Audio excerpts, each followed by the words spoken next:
జరుగుతుంటే, ఈరోజు నియామకాల అన్యాయం జరుగుతుంటే, రిజర్వేషన్ల అన్యాయం జరుగుతుంటే మీరు మాట్లాడాల్సింది పోయి, పోరాడాల్సింది పోయి, దీనికి ఈరోజు మీరు ఎక్కడ కూడా న్యాయం జరగకుండా, దీని గురించి ఎక్కడ కూడా సబ్జెక్ట్ ఎత్తకుండా, దీని గురించి కనీసం మీరు పలకరించే పరిస్థితి కూడా ఈరోజు కాంగ్రెస్ పార్టీ నాయకులకు లేదంటే, ఈరోజు నిజంగా మీకు మరి ఎస్సీ ఎస్టీ బీసీ బహుజన బిడ్డల పైన, మీకు నిరుద్యోగుల పైన, ఈడబ్ల్యూఎస్ వాళ్ళ పైన, మీకు మైనార్టీల పైన మీకు ఎంత ప్రేమ ఉందో మీకు స్పష్టంగా ఈరోజు కనబడుతుంది.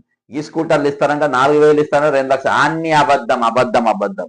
ఇప్పుడు అబద్ధాల పునాదుల పైన, మోసాల పునాదుల పైన ఒక మోసకరమైన ప్రభుత్వం ఈరోజు, ప్రజాకంటక ప్రభుత్వం, ప్రజలను ఈరోజు ఇబ్బంది పెట్టే ప్రభుత్వం, నిరుద్యోగుల ప్రభుత్వం అంటారు, నిరుద్యోగులను జేబులు ఖాళీ చేసే ప్రభుత్వం, ఈరోజు నిరుద్యోగులకు ఆశలు చిగురించినట్టే చిగురించి ఈరోజు వాళ్ళ ఆశల మీద నీళ్లు జల్లిన ప్రభుత్వం ఈరోజు తెలంగాణలో ఉన్నదని చెప్పి మనందరం కూడా అర్థం చేసుకోవాల్సిన అవసరం ఉండదు. కాబట్టి ఖచ్చితంగా ఈరోజు మేము బక్క జెర్సన్ ఫ్యాక్స్ ఈరోజు నిరుద్యోగులు ఎంబ నిలబడుతుంది.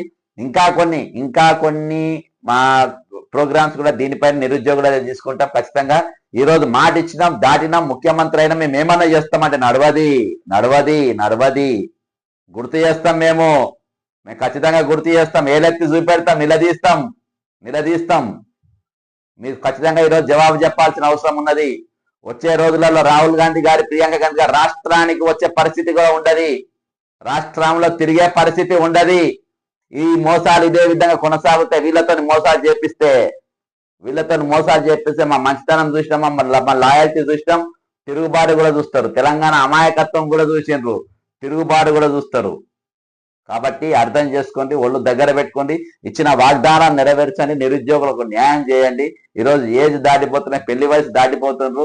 ఇంట్లోకి వెళ్ళి వచ్చే డబ్బులు ఈరోజు మీరు 4,000 రూపాయలు ఇస్తే వాళ్ళకు పాడలకు, రూమ్ కిరాయికో, మెచ్చార్జికో, దేనికో ఒకటి పనికి వచ్చేది. ఈరోజు ₹1 వాళ్ళకి ఇవ్వకుండా ఈరోజు ప్రతి వర్గాన్ని కూడా ఈరోజు మీరు మోసం చేసుకుంటా, ఈరోజు ముఖ్యంగా నిరుద్యోగులు బస్ యాత్ర చేసి ఊరూరు తిరిగి మీకు ఓట్లు వేపిస్తే ఈరోజు కనీసం వాళ్ళ కృతజ్ఞతగా వాళ్ళకు ఏదైనా వాళ్ళ ఆశల పైన మరి అడియాశ చేయకుండా సిగిరించిన వాళ్ళ ఆశకు పెరిగి పెద్దగా ఫలించేటట్టుగా చేయాలనే ఆలోచన ప్రభుత్వాన్ని చేయలేకపోవడం నిజంగా బాధాకరం.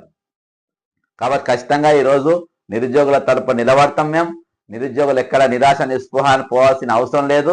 ఖచ్చితంగా పోరాడి తెచ్చుకున్న తెలంగాణలో మన ఫలాలు మనం ఎట్లా తీసుకోవాలో కూడా మనకు బాగా తెలుసు. జై తెలంగాణ, అమరవీరులకు జోహార్లు. చూడండి బక్క జెర్సన్ ఫ్యాక్ట్స్, ఖచ్చితంగా మీరు సబ్స్క్రైబ్ చేయండి, షేర్ చేయండి. ఈ విషయాలు ప్రతి విషయం కూడా అన్ని రాజకీయాల అతీతంగా ఈరోజు ప్రతిదీ కూడా మీకు ఉపయోగపడగా చేస్తాం. ఖచ్చితంగా జాబ్ క్యాలెండర్ ప్రభుత్వం చేయది. జాబ్ క్యాలెండర్ ఖచ్చితంగా